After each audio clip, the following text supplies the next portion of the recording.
Welcome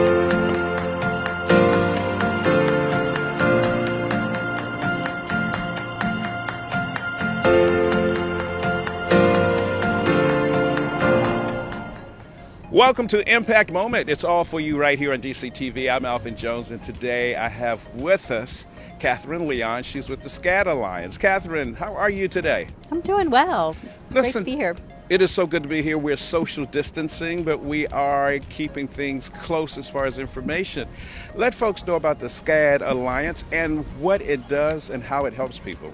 Okay, great. First, I probably should explain what SCAD stands for. Yes. It's spontaneous coronary artery dissection, and it's a form of heart attack that most people and even most doctors have not heard of yet. Hopefully, over time, with more research, we will get the message out. But the reason that's not known about so far is because of the history of medical research.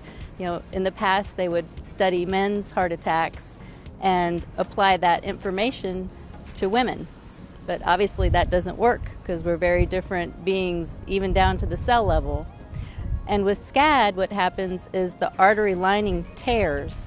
So it really is just kind of a rip in the artery layer that can cause a blockage between the layers of the arteries, or it can just spiral out and cause a very dramatic situation. So some folks do end up with sudden cardiac arrest. But for the most part, it is a heart attack that affects younger women who don't have risks for cardiovascular disease like you would normally think of. The blockage can either be the cause of it or a kind of a form of blood clot. And because it strikes out of nowhere, that's why it's so devastating. You know, a lot of times it happens after a woman has a baby, which was the case with me. I was 38. I already had one son who was 20 months old, and a few weeks after I gave birth, I just had these horrible symptoms. I kept asking for help, and none of the doctors I spoke with had any idea what was going on.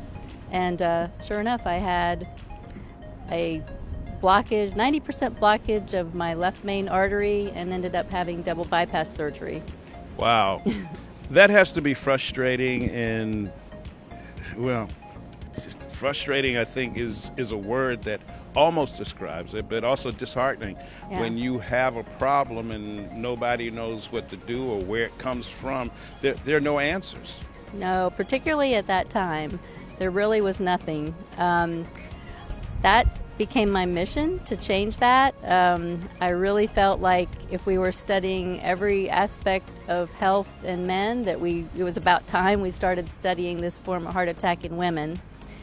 So over time, I was able to initiate some research at a medical center, and then a few years later, I developed my own nonprofit, SCAD Alliance, to continue spreading awareness and support for patients and families, but also to ramp up the research project. Since your first heart attack under this SCAD scenario, what have we learned? We've learned a few very good basic facts about SCAD. We do think that it predominantly affects women. Men do have it, but at a lesser rate. We think that there is a correlation with another condition that affects the vascular system called fibromuscular dysplasia. So that's the cause for some people.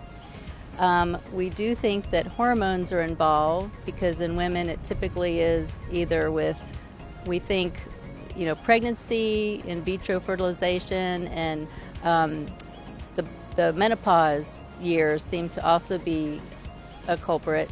But then also stress, which is kind of an interesting area to think about because it's not just emotional stress, it's also physical stress. So we think some people have a combination of all these different issues, like it's a perfect storm type of a scenario. So the best message for women is to listen to their bodies and, really know your family medical history and think about what types of issues might have happened in your family, whether you had some unexplained sudden deaths or people who had strokes or chest pain. Learn about your family and then monitor yourself. How can people get more information? You can get more information by going to our website, SCAD Alliance. It's SCADALLIANCE.org. We also have a very active public Facebook page, which again is at SCAD Alliance, and also on Twitter. Not only will you find patient stories and the latest on the research, but you'll find information about our own effort, which is the SCAD registry. It's a multi-center registry that's independently collecting data. Right now we have 14 sites across the country, and we hope to advance the research through this effort. So there you have it. More information could be found about the SCAD Alliance. All you have to do is go to their website. Katherine Leon, thank you so very much for coming on Impact Moment. Thank you. I was thrilled to be here. Oh, it was our pleasure. And we, like I said, we're social distancing, but we're also getting out some very good information. So we appreciate you coming on the show and letting people know about the SCAD Alliance and the great things that you do. Oh, thank you. DCTV has been a lifeline during the pandemic for me in particular. I've really benefited from your program, so I'm thrilled to be a grantee. We appreciate the fact that you appreciate us because we're trying to get your appreciation. It's a win-win. It's a win-win. So once again, we appreciate the fact that you guys are watching. We appreciate the information that is brought on by people like Katherine and the other organizations that are part of Impact Moment. And for Impact Moment, right here on DCTV, I'm Alvin Jones, showing a lot of appreciation.